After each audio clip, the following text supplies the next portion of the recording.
AM 1260 KLYC, McMinnville, Newburgh, and live we are broadcasting tonight from The Mission, as Dave Hageberg wants us to call it. And this is a great place to serve the area and to serve the homelessness. With us, we're going to have a number of people on the show tonight.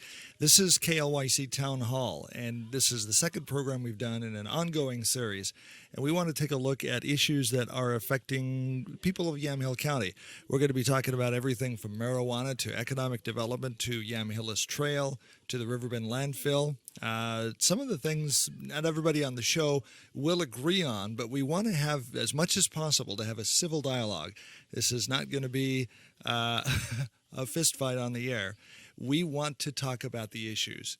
And tonight, of course, everybody will probably be pretty much in agreement. But some of the programs in the future, we might have some controversy. We might have some heated opinions. That's okay. That's how we get things moving forward. Thank you for joining us on KLYC Town Hall. What we're going to be talking about tonight is homelessness. What does it look like? Where are these people coming from? Are there more? What are the challenges in finding warm places to sleep? And we're sitting in a structure tonight that's a first phase in giving people warm, dry beds. So to that end, welcome to the show. Go ahead and turn your microphone on. Thank you. This is Kay Sawyer, and you're the director of the Yamhill County Gospel Rescue Mission, but we're going to refer to it tonight as the Mission. So tell me about this building we're in right now. We have cots behind us that people can see. What is this? This is the first part of our expansion plan. We have a mission next door that we've been operating. We opened it in 2007. It was a cold weather shelter, just an overnight facility. We had that open for a couple years. And then when summer came around, we decided to go full-time facility. And so the numbers got cut back a little bit. And so we've been trying to accommodate overnight emergencies with a few people coming in the middle of the night, that kind of thing. But there's just not enough room there. With the old facility? With the old facility. How many people were you able to house overnight over there? Initially, when we had the cold weather shelter, it was 42. Wow. But when we went to a facility, then it changes a little bit because you're 24/7, and so it was down to 17 after that. So that's why we decided it would be really nice to be able to have another cold weather facility where we can get the more people here as possible. And so that's what this is. We're in a building. How big is this building, and how many people can you house here? This is about close to 1,800 square feet. So we can have 35 people overnight. Would you consider this a huge first step forward in dealing with the issue of homelessness? I believe so.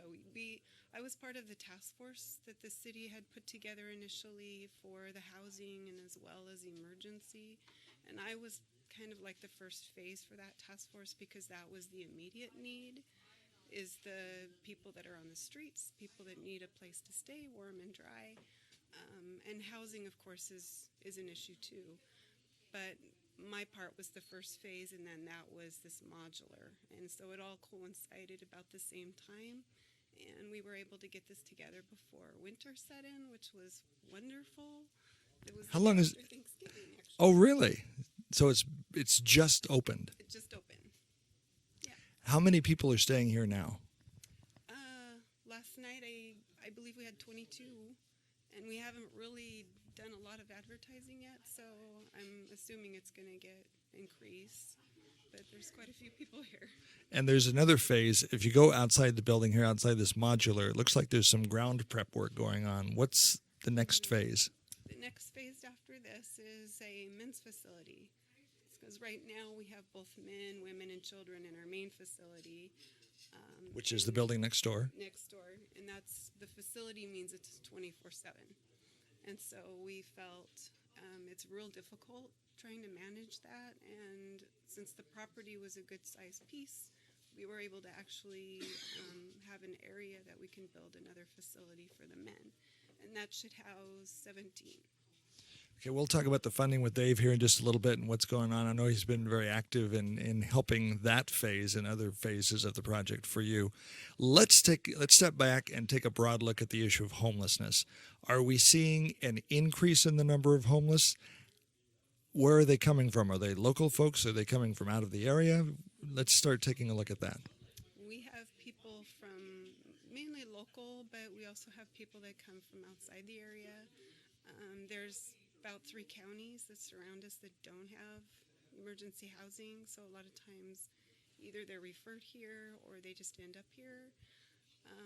And it's been sad that, because we've always had a waiting list for a lot of people that need to come in. But it's a variety of people. We have children in crisis that come with their parents. Sometimes we have veterans that come in. We have elderly. We had a lady that was lost and wandering, and we worked with senior services, and we got her back home in California, which was a really interesting case. But so it's a variety, but mostly I've seen a lot of families. And we have a gentleman by the name of Doug who is actually a client, if we could call it that, and then has actually been helping as somewhat of a staff member. Yeah, he came and had to stay. He didn't have housing for a little bit, and so Doug has been a major help for us, and he wanted to give back, and he did, and he worked on this building, and it's been amazing having him here. So let's take a look, further delve down into that a little bit. Are we dealing with people that have lost jobs, run out of unemployment? Give me some examples, if you could, without mentioning names. A lot of them it's an economical problem, when the housing crisis hit and the people were losing their jobs. We were seeing a lot of those people. Is that getting better? I think so. We've always had a hardly any problem getting people jobs, and I'm not sure how that works, but we send them out there and they get jobs, and within a month or 2 they're on their own again. Families, we've been getting a lot of help from YCAP because they have their shelters also, so we try to get them input into the system. The only difficult thing, I think, is the affordable housing, because there's not a lot available here. And so some people will have vouchers, but they may not be able to find a place, that makes it real difficult. Let's talk about the affordable housing picture in McMinnville. Is it a problem? How serious is it? I believe it's a problem. I see it quite a bit with people that come through. They just, when you have a minimum wage job, it's real difficult to find a place that you can afford for what you would make there. And so a lot of them have to get a second job or help from the state in order to find a place. Typically, rents, I believe, are averaging about $800 a month for an apartment in McMinnville. Is that about right? I'm not sure. Okay. It's pretty high. It's higher than most can afford. Let's hand the microphone to Dave here a little bit. Dave, welcome to KLYC Town Hall. Thank you very much, Dave. Delighted to be here and to talk with you and your listening public. Let's talk about this building we're in. There's a lot of parties that have joined together to make this a reality. Well, in fact, there are, Dave, and I would have to tell you that it's a community effort that has brought this program together, and it started about 1.5 years ago, and we continue to see the needs at the church level of a cold weather shelter facility. The churches were providing shelter, but it was in their cold weather program, and it was one of the members of my church said, Dave, it's just a Band-Aid. So as we looked around, it became pretty obvious that the mission was doing a great job. If people would unite around them and give them the resources, more could happen. And this building that we're in actually belonged to the school district. And the school board and Mary Alice Russell decided that they wanted to be a part of this whole issue in a meaningful way. They have hundreds of school children in crisis. And so the school district joined this effort and provided this building. And so it's a pretty special thing when you can provide a community with the school district, the city, the counties got involved and said, we want to be a part of this project, and then dozens and dozens of private individuals. So as a result, we put a program together with a number of individuals, and the McMinnville Area Community Foundation became a partner with the mission in raising about 1.4 or 1.5 million, which is the ultimate goal for this project. Right now we're over $800,000 in gifts, pledges, cash, and in-kind contributions. So it's a great success. There's a long ways to go, but you can thank the mission and particularly Kay for doing an incredible job. And this is an opportunity where it's not a new government program; it's an existing private program that really is changing lives, Dave. All right. So what's the next step? We're prepping some ground outside to build another shelter. So, we're doing this in 3 phases. The first phase was to buy the land upon which this building is located. It came available to the mission. The land was purchased by the mission. It's been paid for and then cleared. And so the next step was to move this facility onto the property and to not only restore it, put it back in, provide the facilities you need for our guests, including showers and laundry facilities and the kinds of things in a food program. Here they can come at 5 in the evening and stay till 9 in the morning. Churches was 8 p.m. to 8 a.m. Really, not a great situation, much better, and we're delighted, and the churches really deserve great praise for that. But this program is much more expansive. So the next thing that has to happen, we didn't fund it, and we've raised the money to fund the operation of this facility right here for a couple of years. And we've also raised quite a few dollars towards this next building, the men's facility. We need to raise more money so that hopefully by June or July of next year we can go to construction on the men's facility. That's a $350,000, $400,000 building and a couple $100,000 more for operating expenses, so that when you put this together, if you're a donor, you know that it's going to have the funds to make it happen and to run it while the mission grows its budget into these kinds of costs. So that's the next big step that we're looking at, and we hope to be successful. I can tell you right now we've raised over $200,000 for that men's building. So it's well on its way. Once that's done, then we have the women and children's facility. That's the existing building. That's phase 3, and we intend, and Kay's got a vision of how it could be remodeled. It needs a much bigger kitchen now to supply all 3 buildings. And one of the things that I think is really incredible is what the Kiwanis Club of McMinnville, the Noon Kiwanis Club, did in terms of their Raise the Paddle at their Bids for Kids auction. And we've got a picture here, but one of the things that we think is just critically important is children. And so if you'll have a chance to look, this is an artist's conception, but this is a lot of what it's going to look like. In the Women and Children's Facility, Dave, there's going to be a special room for children. I'll go ahead and zoom into this. Go ahead and talk about it. I'll tell you, one of the reasons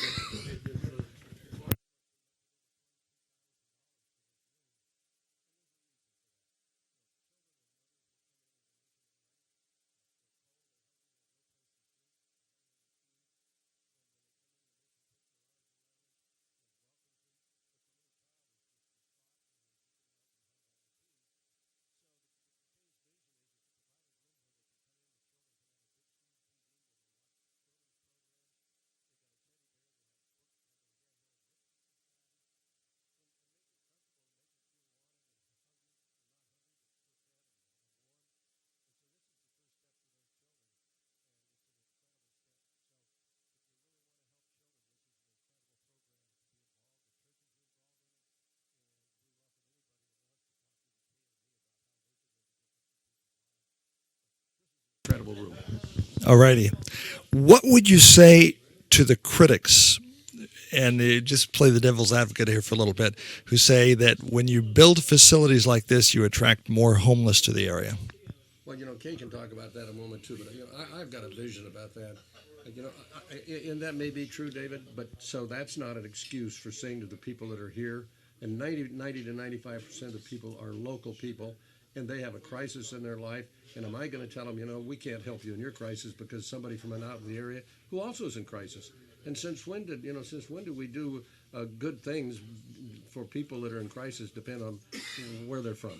I don't think we're going to be inundated by people from out of the area, but I do think we're going to do an incredible job of providing for people that are here. Now, the current facility we have, what's the capacity for this building we're in right now?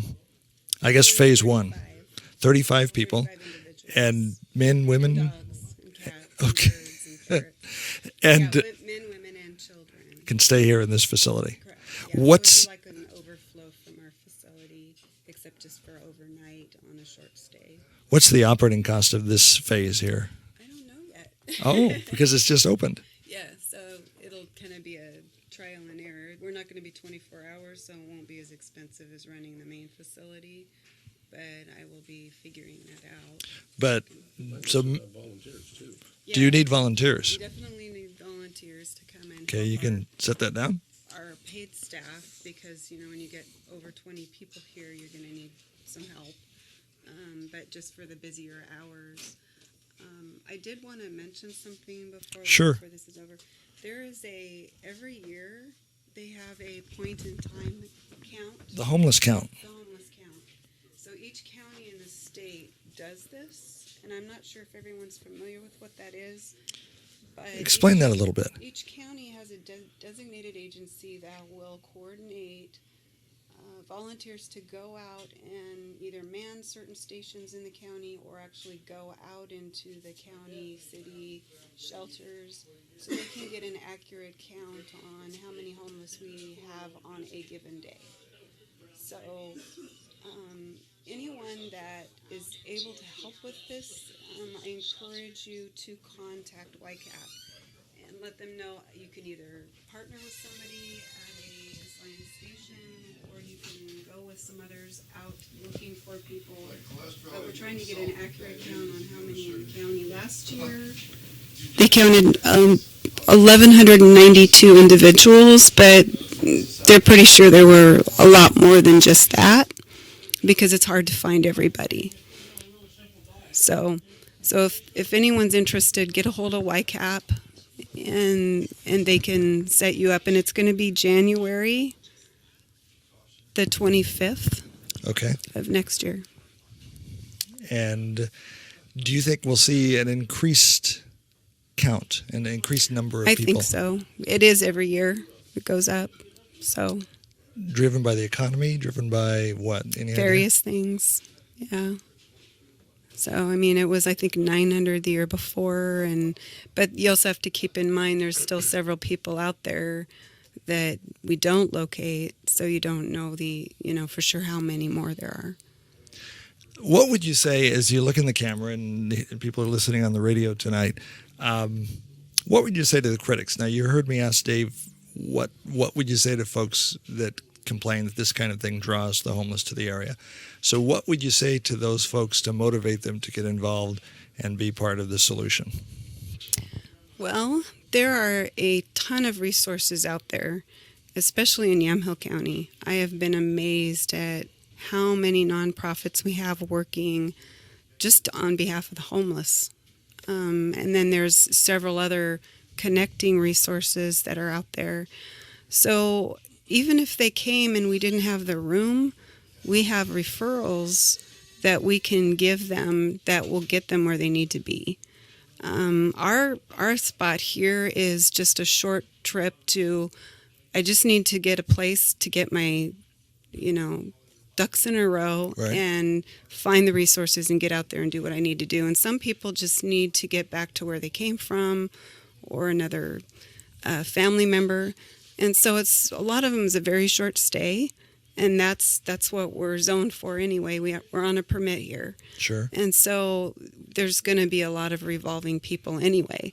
So I don't see it as being that big of a problem here, but we do have the resources that we can certainly hook them up with, and that's worked really well for us over there for the emergencies. So this is phase one. Let's talk about phase two.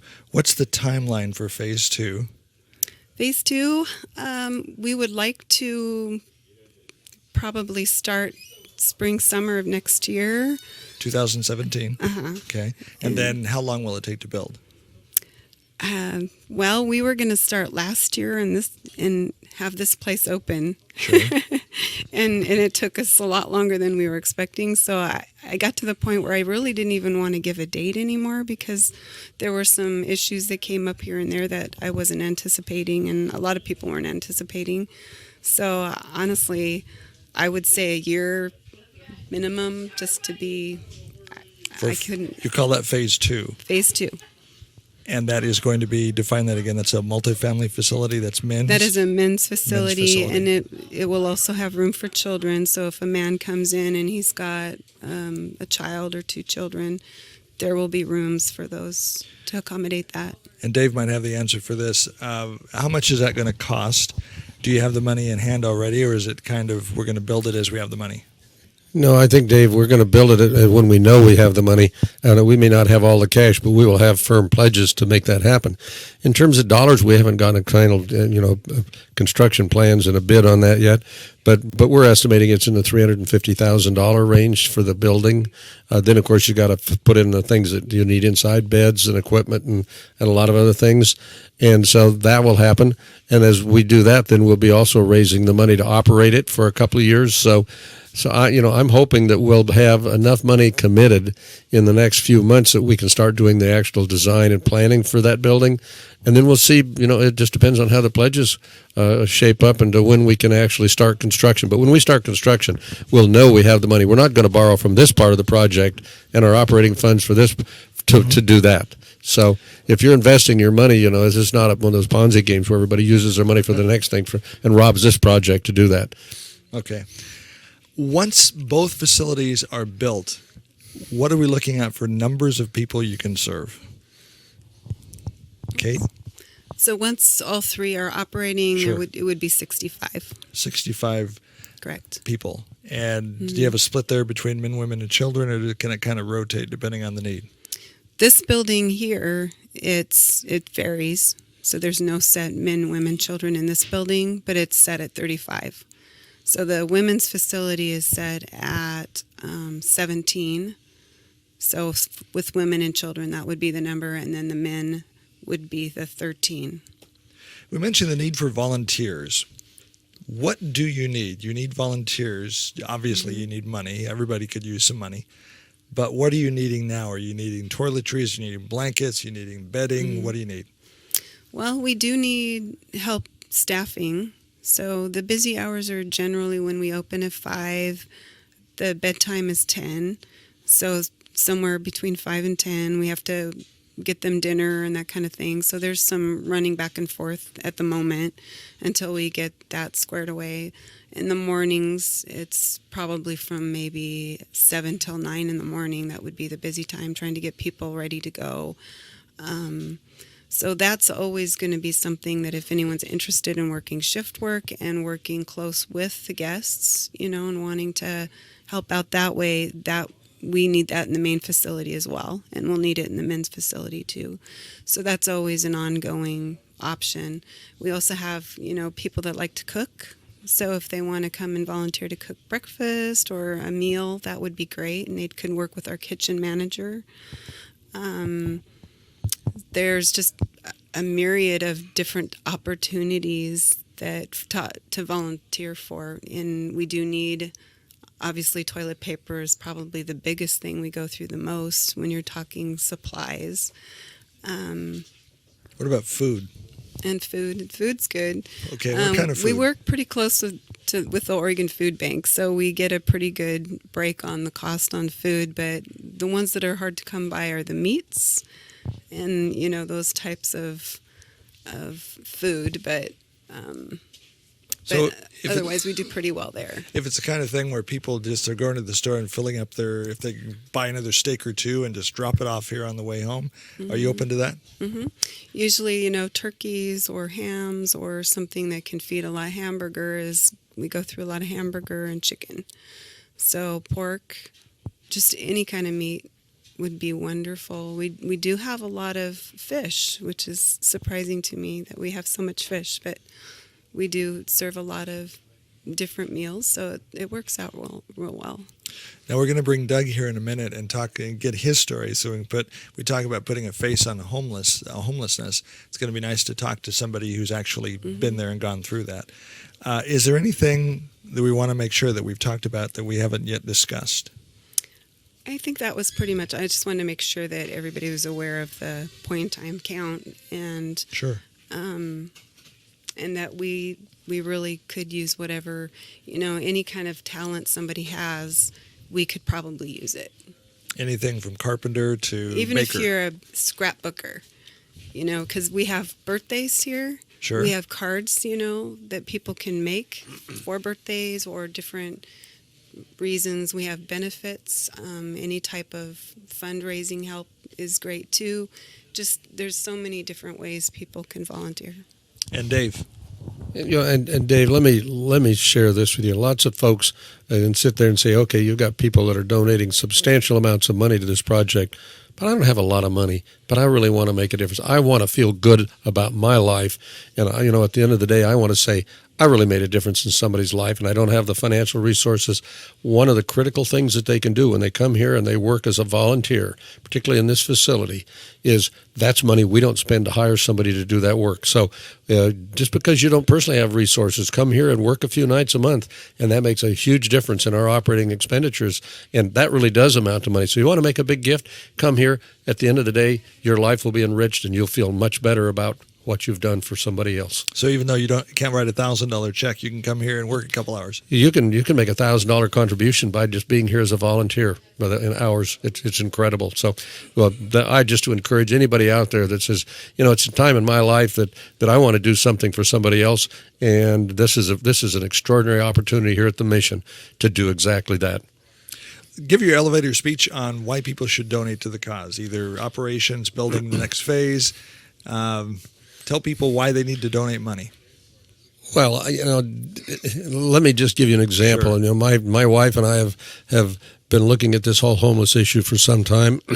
One of the things we realized is how blessed we are in our home and how fortunate we've been in terms of finances and things like that.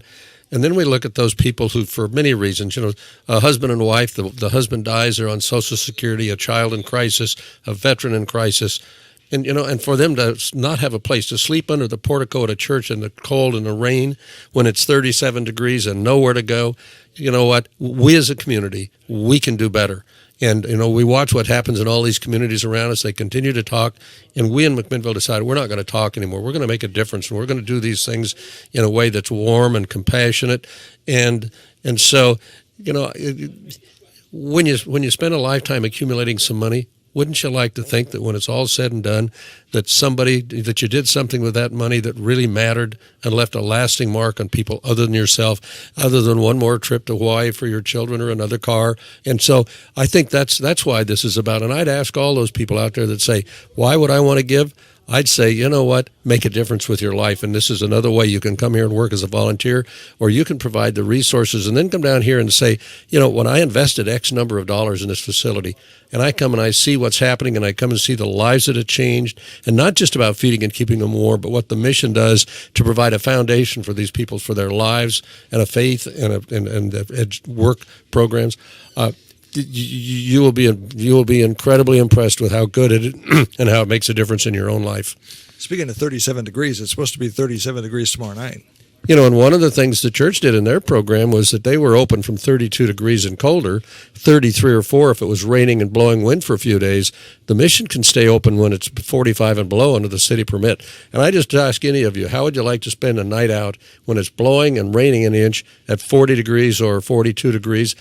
If you say that you can do that, good for you. But that's what this program has done, an incredible step in moving it up and providing people a much safer and warmer place to be. And the people at the Mission that have this vision they deserve all of the credit and all the help that we can all give them for doing something really extraordinary and special. Now, this shelter is open year-round, no matter what the weather, right? This is not just a cold weather shelter. Well, that's right. I mean, if you have a school child in crisis, it could be in May, and it may be 50 at night. But that's one of the reasons that the school district is so invested in this program, because they can come, they're safe, there's a place to eat, a place to sleep, to take care of themselves. They're not sleeping in a car or out on a park bench. It could be a veterans in crisis. Those things happen year-round. We had no facility in McMinnville for those kinds of crises except the Mission, and that was maybe 1 or 2 available beds. And when those were full, there was no place to go. It's just not acceptable. Okay, well, Dave, thank you, and Kay for everything you do. Doug, come on over here. We're going to have a visit with you, and thank you, Dave, for all you do, and thanks for being on the show. Thank you, Dave. Thank you for having me on the show. Okay, you're Doug. I'm Doug Houston.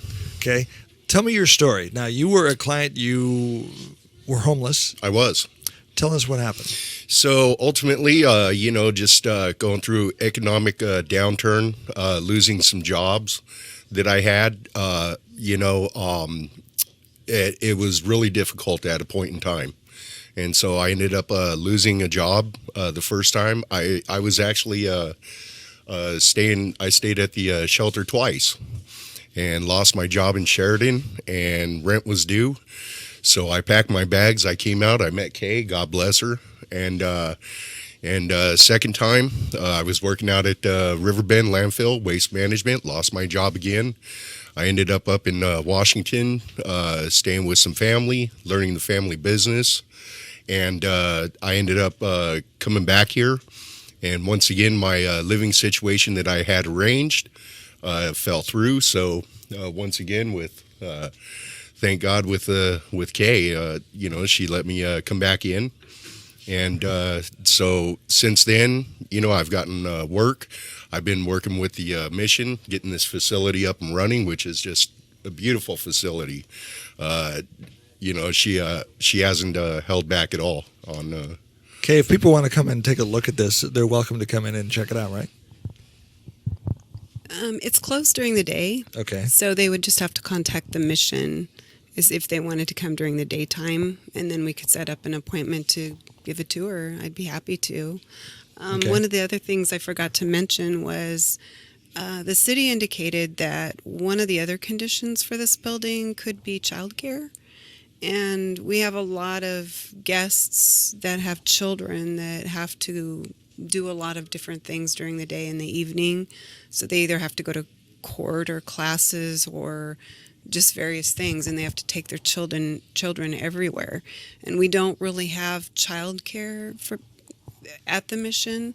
So basically they have to be with their children 24/7, which can, depending on the child, drive you nuts, I'm sure. But what I'd like to do is during the daytime, since this is going to be closed, is use it for a respite type childcare, and maybe get another organization in here that would like to help and have some volunteer help do this, so that the people can just feel that they can go ahead and drop their child off here and then go to whatever class they need to go to, and then come back, and somebody will be able to take care of their children. And I think that would be just one major step for the families that are trying to get back on their feet, because it's very stressful working with the children as well as trying to sort through the problems that you're having.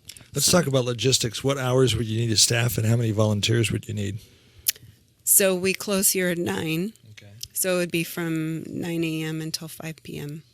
And then how many volunteers? 2, 3, 4, 5? Well, 10? I'm hoping to try to find a nonprofit organization that does that anyway, is more familiar with, the workings on how to do that. We would be limited to probably 4 or 5 children just because of the permit, but I think that there's probably an organization that I can talk to. I just haven't had a chance to go that far yet. I wanted to get this accomplished first, but that is something that I see as a big need, and I want to meet that. I think it'd be great. Okay. Doug, let's talk to you again. Sure. And so during the times when you fell into hard times, you lost your job, where did you sleep? Did you sleep in your car? Did you sleep under the stairs? What was your story? No, actually, I was really lucky. I came in as an e-bed here for 3 nights, and then I found another shelter in Newburgh called Helping Hands. So I was bouncing back and forth until I was able to get a 30-day intake over here at the mission. So you've talked to some of the people that are homeless in Yamhill County, especially right now when it's so cold and wet. Where are they staying? Well, that's a really good question, and not only if I'm not staffing over here or doing any maintenance and whatnot, I go do my rounds. I go around town. I make sure that people have blankets. They got jackets. I check up on them. Make sure that they know where to get a meal. Places like St. Barnabas, First Baptist, Presbyterian, that put meals on for the community. So what I'm finding is there are actually homeless people that are staying at the parking garage next to the courthouse. And that's where I found some. I found some individuals on doorsteps of the church.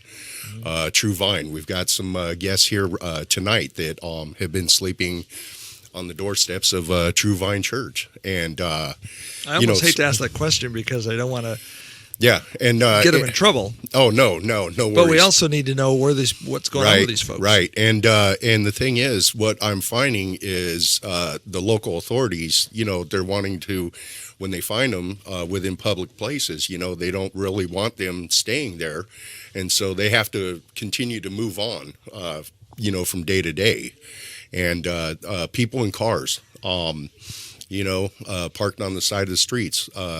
They're everywhere. Down by the river, the Yamhill River, people are staying. So there are a lot of places that by the creeks, and That's got to be hard when the high water situation.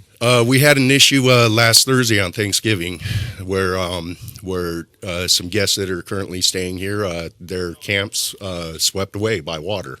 So it's really sad. We need to figure out and combat, the homelessness issue.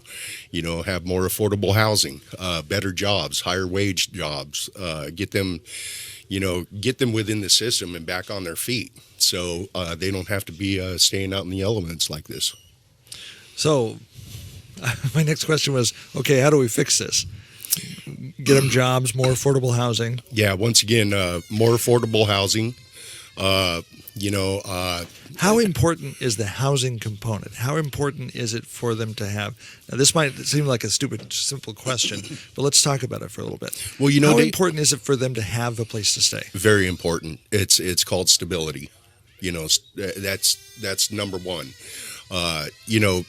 That's when I've done research. Most recently, it's across the country. The first thing that's brought up is affordable housing. Now, if you want to go get an apartment tomorrow here in town, forget it. You got to get on a waiting list. And if you can, it's a couple $1,000s to get into it with the deposit and the rent. Right. And what would be nice to see is more resources to where people can get more help with their deposits and things like that, and getting them in, because they may not have the money to get into an apartment. Okay. Anything else you'd like to share? I think that's just about it. It's once again, it's a blessing. It's God's grace. Kay and the board of directors, for us to be in a facility like this tonight, it's a blessing, and I just have nothing but thanks and prayers for the folks that and the donors, the contractors that came in and helped out with this, each and every individual. And by the way, with this facility, the individuals that were helping me out were also people that had stayed at the mission. So, they were able to get a couple days of work in and have some money in their pockets. So, if it wasn't contractors, it was former guests with the mission. So, okay, Doug, thank you very much. Thank you, Dave.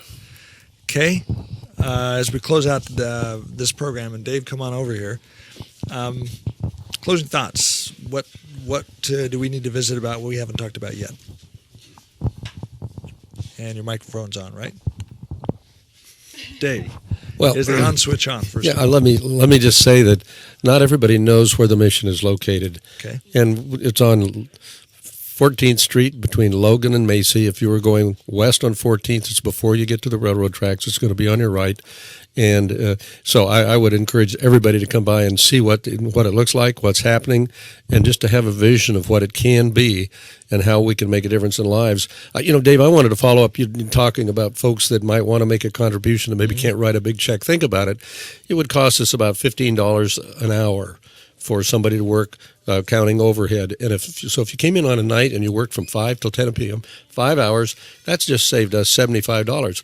Think about if you did that for 12 or 13 nights, that's almost $1,000 contribution that a person could make to this whole cause without having any money come out of their pocket. That's an incredible contribution. That's how people can make a difference. This isn't always about writing a check. This is about hearts and hands.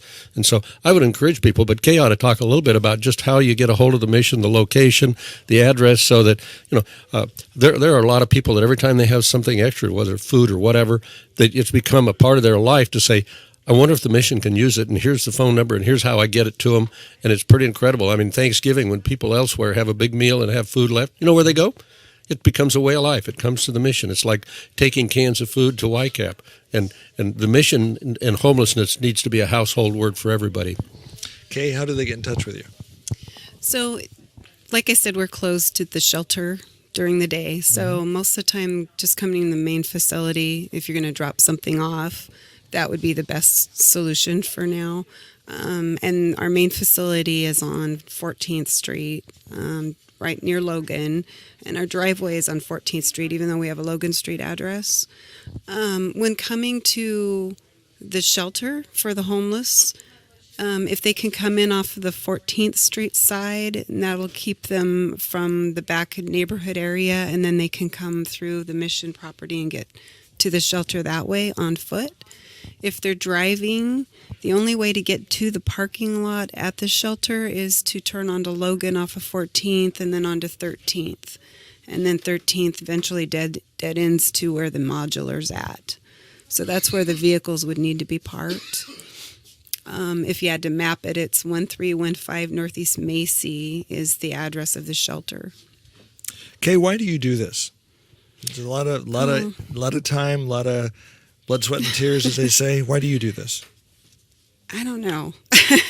Actually, this started in my former job, and I saw that there was a huge problem for emergency housing, and I worked there 30 years, and we would pool our money to get people a place to stay, and one night it was just this one situation where it just was way too much, and I just said that's it, we have to do something.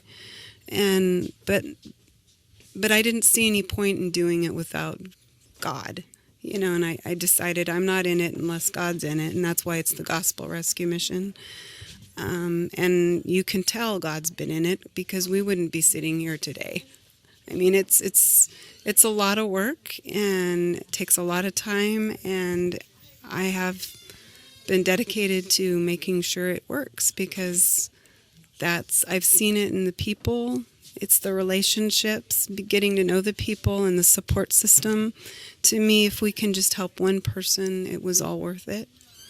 So that's why I do it. Well, thank you for what you do, Dave. I know you've been very active in this. Thanks for what you do as well. We are going to have a program in the future. We're going to be covering a number of topics on KLYC Town Hall. Sometimes we'll have an audience. Tonight we did not, other than you listening at home and watching at home. There's a program in the future where we're going to talk about the bypass.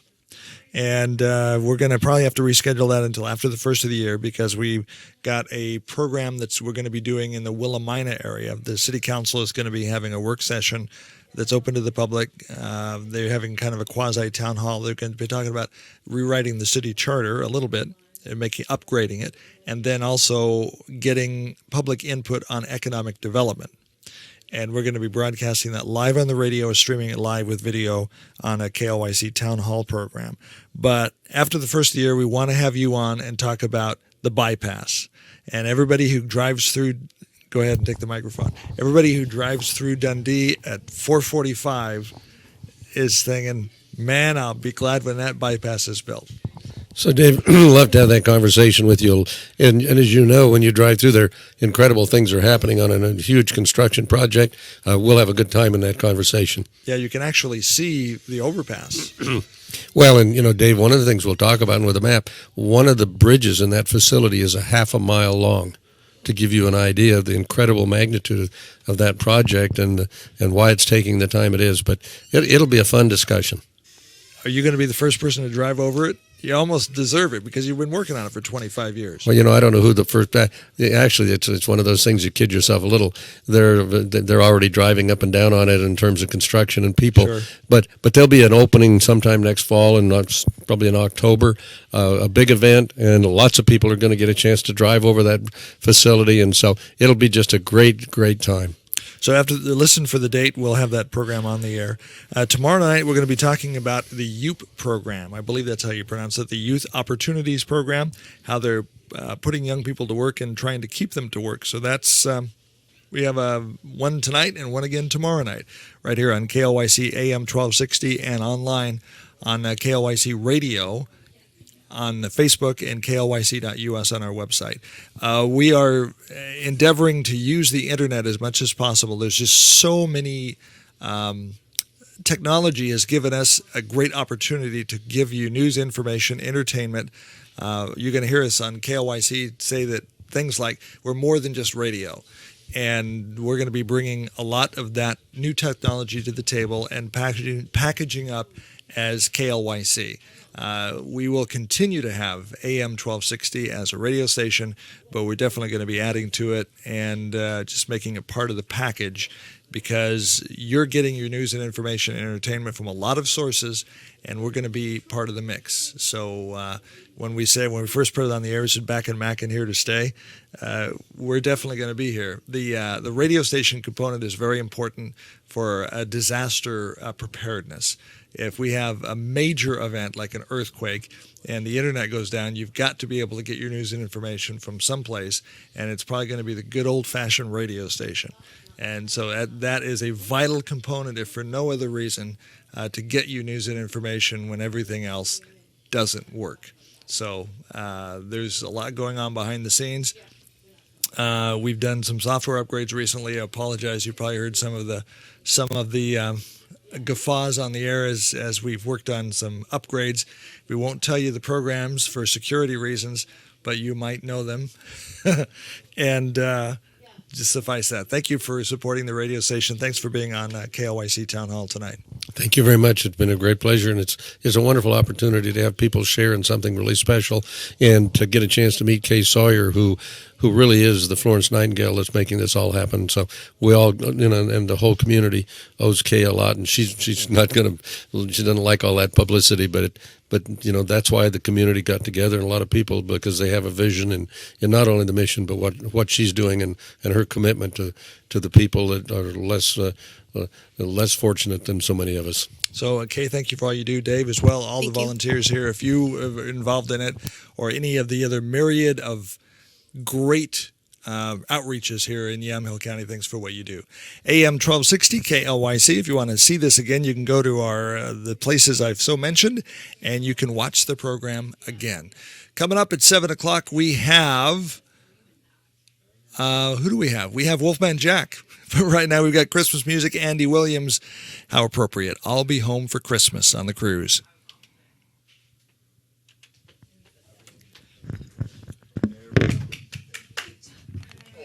Thank you. I was nervous. Didn't you? Well done, you guys.